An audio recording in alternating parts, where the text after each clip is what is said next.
नमस्कार, जय जोहार, जय छत्तीसगढ़। संगवारियों, आप जम्मो जन के हमार Chhattisgarhi channel the Barra top में स्वागत है। आज हमन आए हवन ग्राम मुड़पार में होवत थे हनुमत महायज्ञ। तो महाराज जी से आशीर्वाद लेथन। हमारे हिंदू संस्कृति में, सनातन धर्म में ये विधि होती है कि हमारे यहाँ हम एक पत्र पुष्प फल को भी एक दिव्य स्थान देते हैं। तो प्रकृति के प्रति कृतज्ञता का भाव ही यज्ञ है। जो कुछ भी प्रकृति ने हमें प्रदान किया है, जो पंच महाभूत हमें प्राप्त हुए हैं, अग्नि तत्व, वायु तत्व, जल तत्व, ये भगवान की कृपा से ही विधाता ने हमें निःशुल्क रूप में प्रदान किए हैं। पर पंच प्रकृति की शुद्धि के प्रति हमारी कृतज्ञता का भाव होना चाहिए कि जो प्रदूषण आज हमारे द्वारा ही फैलाया जा रहा है, तो आज के भौतिक परिवेश में, रॉकेट, कंप्यूटर साइंस के युग में इन चीज़ों से हम अपनी दूरी नहीं बना सकते। हमें इन सब साधनों की आवश्यकता पड़ती है, महायंत्रों की आवश्यकता हमें जीवन में पड़ती है। पर कम से कम केवल प्रकृति को दूषित ही न करते रहें, प्रकृति के परिमार्जन के लिए, प्रकृति की शुद्धि के लिए, पंच महाभूतों की शुद्धि के लिए ऐसे महायज्ञों का आयोजन विज्ञान की दृष्टि से और धर्म और आध्यात्म की दृष्टि से भी निरंतर लोक और समाज में होना चाहिए। जैसे कि महामारी आदि का अभी बार बार युग आ रहा है और बार बार लोग, अनेक जीव उस महामारी के चपेट में आकर अपने जीवन को खो रहे हैं। पर ऐसे समय में कोई भी, विज्ञान भी यही कहता है कि अनेक आहुतियाँ जब विधि पूर्वक यज्ञ कुंड में घी के साथ डाली जाती हैं तो अनेक टन ऑक्सीजन का निर्माण होता है और प्रकृति में पर्यावरण शुद्ध होता है। तो यज्ञ केवल एक धार्मिक आयोजन न होकर के यज्ञ एक विज्ञान है और उस विज्ञान को जीवन में सबको समझना पड़ेगा। जो यज्ञ आदि का लोप हो रहा है, आज योग्य विद्वानों के आश्रय से लोक और समाज में ऐसे यज्ञ निरंतर संपादित होने चाहिए और उसी से लोक और समाज की रक्षा और एक आध्यात्मिक, एक धर्म के प्रति लोगों के मन में एक उत्साह ऐसे यज्ञों से ही हो पाएगा। बहुत बहुत धन्यवाद महाराज जी, जो आप मन हमारा समय दे। हम भले दूसरे स्थानों पर जा रहे हैं तो तीर्थ जा रहे हैं, पर कोई दूसरे स्थानों से आ रहे हैं ना, तो हमारे इस कौशल तीर्थ में वो तीर्थ सेवन के लिए आ रहे हैं, ये बात ध्यान देना।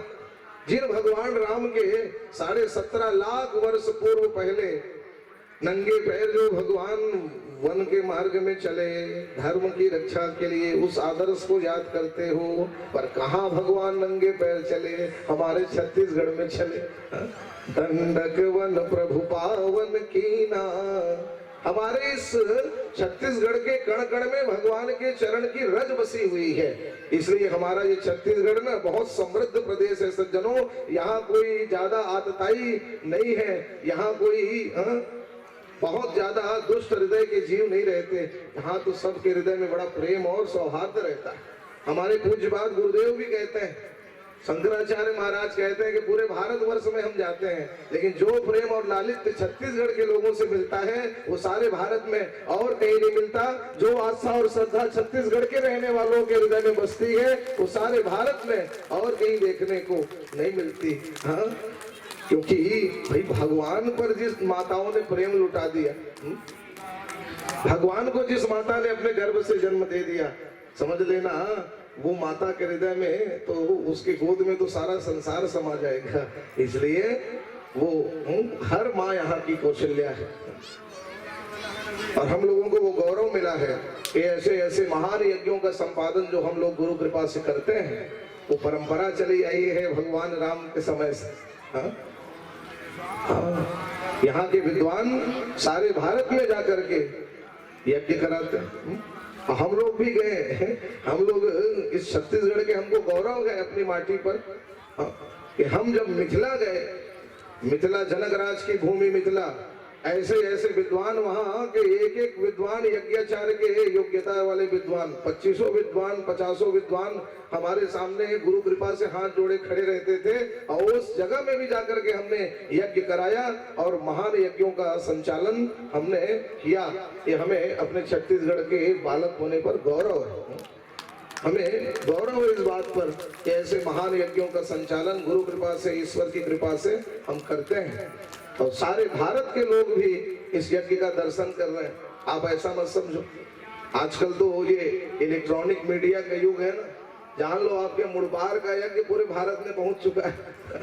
हाँ भाई, ऐसा यज्ञ यहाँ मुड़पार में हो रहा है, छत्तीसगढ़ की भूमि में ऐसा दिव्य यज्ञ। तो श्रृंगी ऋषि जैसे महात्माओं को बुलाया वशिष्ठ ने। श्रृंगी ऋषि वशिष्ठ बुलावा, अपुत्र काम शुभ यज्ञ करावा। पुत्र की प्राप्ति की कामना से यज्ञ कराया और सारे ऋषि मुनि महात्मा आए और बढ़िया आहुति प्रदान करने लग गए यज्ञ में। भगति सहित मुनि आहुति दीन है। देखो तुलसी बाबा की एक एक बात विचार करने की। तुलसी बाबा क्या कह रहे हैं? भगति सहित। वेद मंत्र बोल करके आहुति विद्वान डालते हैं, तो वेद मंत्र तो ज्ञान का विषय है, वो भक्ति का विषय नहीं। वेद मंत्र तो विशुद्ध कर्म कांड और ज्ञान कांड है। लेकिन वहां तुलसी बाबा क्या कह रहे हैं? भगति सहित मुनि आहुति दीने। भगति सहित कहा, केवल ज्ञान में वो क्षमता नहीं होती कि वो भगवान को प्रकट करा सके। ध्यान दो आप, चाहते तो तुलसी बाबा लिख सकते थे ना, ज्ञान सहित मुनि आहुति दीने। छंद नहीं बिगड़ता, लेकिन उन्होंने ज्ञान का वहां पर महत्व नहीं दिया। उन्होंने कहा भगति सहित। ज्ञान में वो क्षमता होती है कि हमको भगवत प्रबोध करा दे। ज्ञान में वो क्षमता होती है कि हमें भगवान के स्वरूप का ज्ञान करा दे। लेकिन भक्ति में वो क्षमता होती है कि भगवान को भी खम्मा फाड़ करके प्रहलाद के सामने प्रकट करा दे। वो क्षमता भक्ति में होती है, वो क्षमता ज्ञान में नहीं होती। ज्ञान भगवान का बोध करा सकता है, लेकिन ज्ञान से भगवत प्राप्ति नहीं हो सकती। भगवत प्राप्ति तो भक्ति से होगी। इसलिए कह दिया भक्ति सहित। भक्ति से परिपूरित होकर के आहुति डाली, तब भगवान प्रकट हुए। प्रगटे अग्नि चरु कर लीने। हाथ में हविष्यान्न लेकर अग्नि नारायण भगवान प्रकट हुए और दशरथ जी को कहा, जाओ ये हविष्यान्न बांट दो रानियों। दशरथ जी ने एक भाग दिया माँ कौशल्या को, दूसरा भाग दिया माँ कैकेयी को, और सुमित्रा को अपने हाथों से भाग नहीं दिया। और बहनों का प्रेम ऐसा, एक भाग माँ कौशल्या ने निकाला, एक भाग माँ कैकेयी ने निकाला। दोनों ने अपना एक एक भाग माँ सुमित्रा को प्रदान किया। माँ सुमित्रा गदगद हो गई, कहा बहनों मैं जान रही हूँ कि तुम दोनों के प्रसाद से मेरे गर्भ से 2 पुत्रों का जन्म होगा। जो तुम लोगों ने परोपकार किया है उसको मैं जीवन भर नहीं उतार सकती, लेकिन मेरे गर्भ से 2 जो बेटे होंगे ना, हाँ तुम दोनों के गर्भ से उत्पन्न बेटों की जीवन भर सेवा करके वो मेरे ऋण को उतारेंगे। अब वास्तव में वही एक हुए लखनलाल महाराज, जिन्होंने जीवन भर भगवान राम की सेवा का व्रत लिया, और एक हुए शत्रुघ्न जी महाराज, जिन्होंने जीवन भर भरत जी महाराज की छाया बनकर जीवन गुजारा। सारी रानियों ने गर्भ धारण किया और धीरे धीरे समय गुजरने लग गया, और वो क्षण आना था जब भगवान को प्रकट होना था माँ कौशल्या के गर्भ से। और देखो जब भगवान को प्रकट होना था तो माँ उमा ने भगवान शिव जी से ये बात पूछी कि प्रभु एक बात बताइए, भगवान जन्म लेकर के क्यों आते हैं इस धराधाम में? भगवान क्यों आते हैं? जो निर्गुण निर्विकार ब्रह्म है वो सगुण बन करके संसार में क्यों आते? तो भगवान महादेव ने समझाया का सुनो, अगुण अरूप अलख जोई, अभगत प्रेम वस सगुण सोई। किसी एक कारण से भगवान इस धराधाम में आए ऐसी बात नहीं है। हरि अवतार हे तुझे ही रोई, इदमित्थम कही जात न सोई।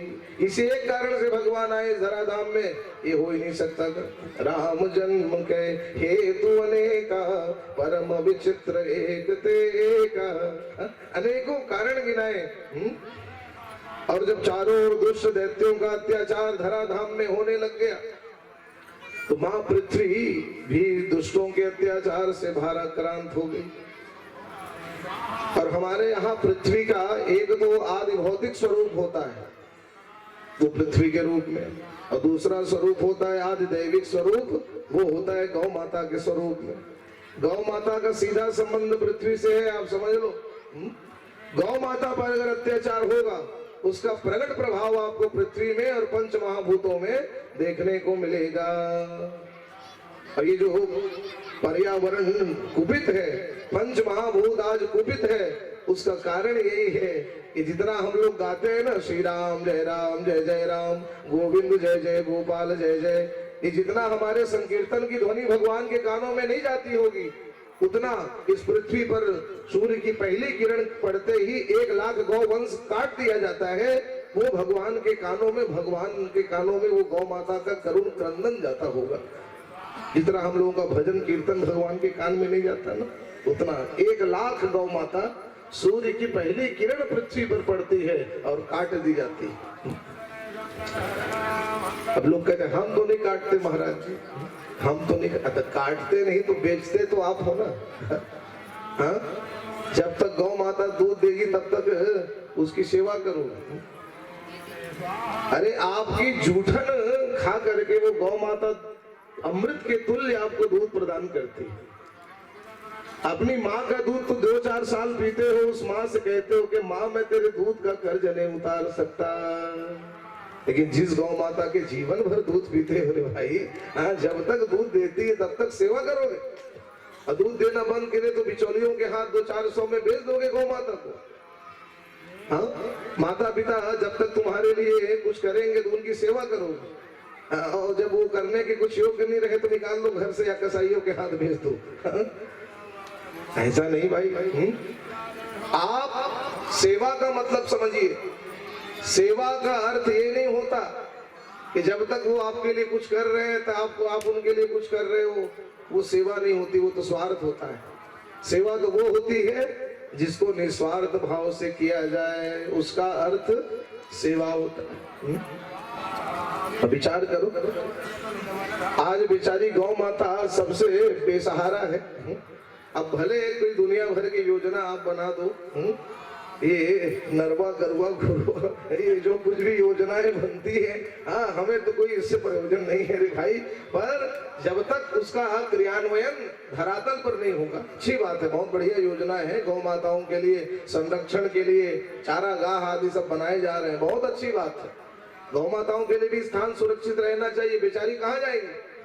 लेकिन जब तक गांव के लोग अपना नैतिक दायित्व नहीं समझोगे, हाँ, धान आदि काट लिया तो कोई चारा आदि ले जाकर के वो गौठान में जाकर के नहीं रखोगे, तब तक व्यवस्था कैसे बनेगी रे भाई। हम लोग भी बड़े अकर्मण्य हो गए। आजकल स्थिति ये हो गई है कि अपना नैतिक दायित्व कोई समझता ही नहीं। दरवाजे के सामने कचरा पड़ा रहेगा ना, तो हाँ वो पंचायत का काम है, शहरों में म्युनिसिपालिटी का काम है। आपका नैतिक दायित्व क्या बनता है? कुछ नैतिकता भी तो होनी चाहिए। पहले गांव के लोग विचार करो, ये सड़क आदि जब नहीं होती थी, बरसात का दिन आता था ना, तो बैलगाड़ी में गांव भर के लोग जाकर के मुरम आदि इकट्ठा करके गांव की गलियों में डालते थे, नहीं डालते थे। हम तो यही के बालक हमने बचपन से देखा है। हम लोग बैलगाड़ी में भी प्रवचन करने गए हैं छुटपन से। ऐसा मत समझो कि अभी हम लोग भी वीआईपी गाड़ी में चलने वाले हैं। गांव भर के लोग मिलकर के उपक्रम करते थे। आवाज हर बात में राजनीतिक लोगों का आश्रय लेना पड़ता है। लोगों को कहते हैं हाँ ये वो करेंगे, ये वो करेंगे। नहीं रे भाई, हाँ, अपना नैतिक दायित्व समझो। इसलिए पंच महाभूतों पर जब घोर अत्याचार होता है तो समझ लेना वो गौ माता के रूप में पृथ्वी ही प्रकट होती है। और जब सारे रावणादि दुष्ट दैत्यों का अत्याचार धराधाम में होने लग गया, तब माँ पृथ्वी ही गौ माता के रूप में पहुंची विधाता के पास। संग गोतनुधारी भूमि विचारी, हाँ, गौ माता के रूप में पहुंची ही माँ पृथ्वी। जैसे ही गौ माता के रूप में माँ पृथ्वी पहुंची तो जाकर के निवेदन किया भगवान से क्षीर सागर में जाकर के, जय जय सुर नायक जन सुखदायक प्रणत पाल भगवंता गोद्विज हितकारी जय सुरारी सिंधु सुता प्रियकंता। निवेदन किया कि प्रभु आपको प्रकट होना पड़ेगा। भगवान ने आशीर्वाद दिया, अंशों के साथ मैं इस धराधाम में प्रकट होऊंगा अंशन सहित।